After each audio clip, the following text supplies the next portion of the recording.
आज की हमारी क्लास इकोनॉमिक्स से रहेगी, अर्थात अर्थव्यवस्था।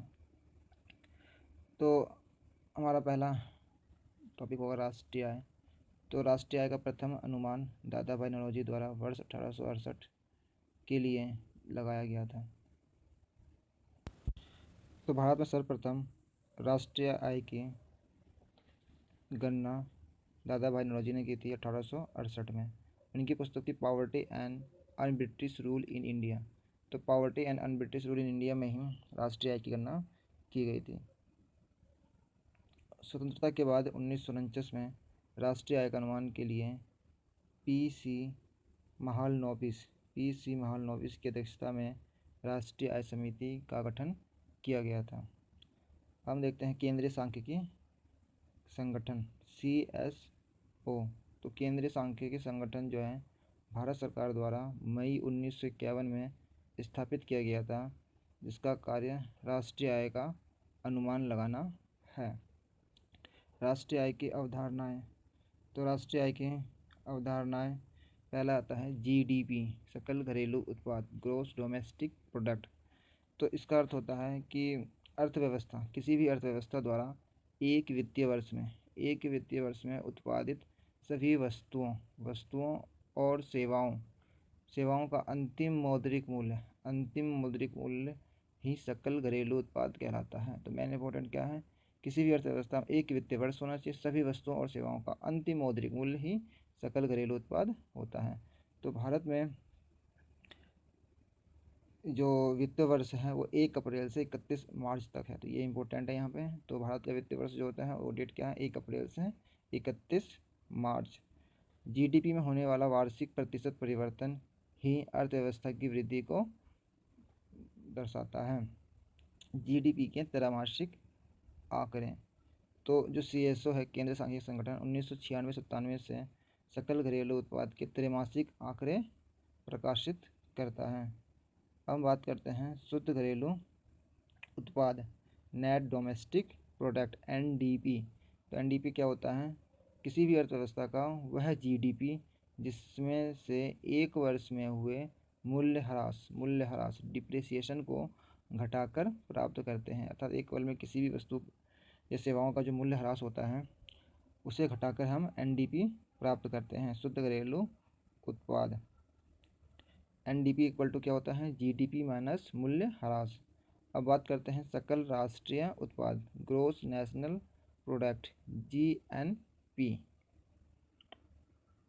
किसी देश के नागरिकों द्वारा एक वर्ष में उत्पादित वस्तुओं और सेवाओं के अंतिम मौद्रिक मूल्य में जब उस वर्ष के उसके विदेशों से आय को जोड़ते हैं, तो विदेशों से जो आय प्राप्त हो रहा है जब हम उसको जोड़ देते हैं तो उसे सकल राष्ट्रीय उत्पाद कहते हैं। अर्थात यह GDP में विदेशों से प्राप्त आय को जोड़ने के बाद प्राप्त होता है। इसी तरह देश के अंदर विदेशियों द्वारा उत्पादित आय को GDP में से घटा दिया जाना चाहिए।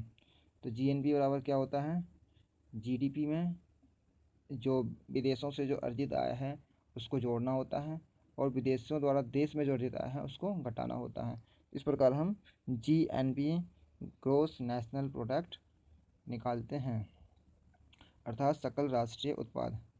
समझने के लिए एक उदाहरण ले सकते हैं, जैसे कि अब हमारा GDP है कुछ भी, GDP में अब एक A नाम का व्यक्ति है जो कि अमेरिका में जाके काम करता है, एक B नाम का व्यक्ति है जो अमेरिका से आके इंडिया में काम करता है।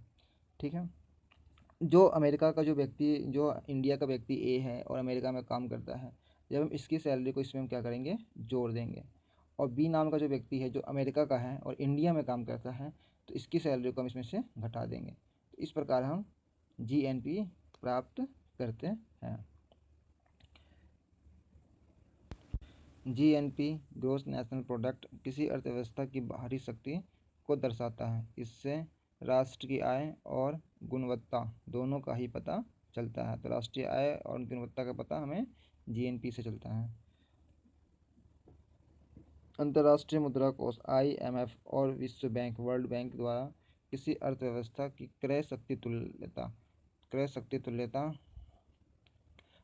द्वारा उनके जीएनपी का आकलन किया जाता है। तो जो हमारा आईएमएफ है और वर्ल्ड बैंक है, तो ये जीएनपी का आकलन क्रय शक्ति तुल्यता के आधार पर करते हैं। अब हम बात करते हैं शुद्ध राष्ट्रीय उत्पाद, नेशनल नेट नेशनल प्रोडक्ट।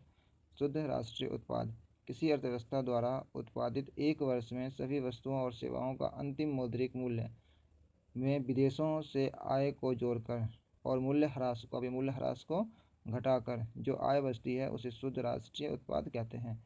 तो विदेशों से तो जुड़ रहा है, जो मतलब विदेशों से आया उसको जोड़ना ही हमें, लेकिन जो मूल्य ह्रास है उसको घटाना, तो ये मेन चीज़ है। तो उससे में क्या होगा, नेट नेशनल, तो जो जहाँ भी नेट आता है, शुद्ध आता है, तो हमें मूल्य ह्रास को घटाना ही होता है, शुद्ध राष्ट्रीय उत्पाद कहते हैं। तो हम देख सकते हैं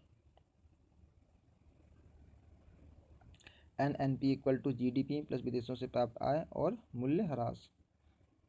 तो या हम GNP लिख सकते हैं कि GNP में क्या होता है, विदेशों से प्राप्त आय हो रही थी। NNP नेट नेशनल प्रोडक्ट को देश की जनसंख्या से भाग देकर भागफल द्वारा प्रति व्यक्ति आय को दर्शाया जाता है। तो हम यहाँ से बता सकते हैं प्रति व्यक्ति आय निकालने के लिए हम क्या करते हैं, नेट नेशनल प्रोडक्ट शुद्ध राष्ट्रीय उत्पाद को हम देश की जनसंख्या से भाग देते हैं। शुद्ध राष्ट्रीय उत्पाद को देश की जनसंख्या से भाग देकर हम प्रति व्यक्ति आय को निकालते हैं।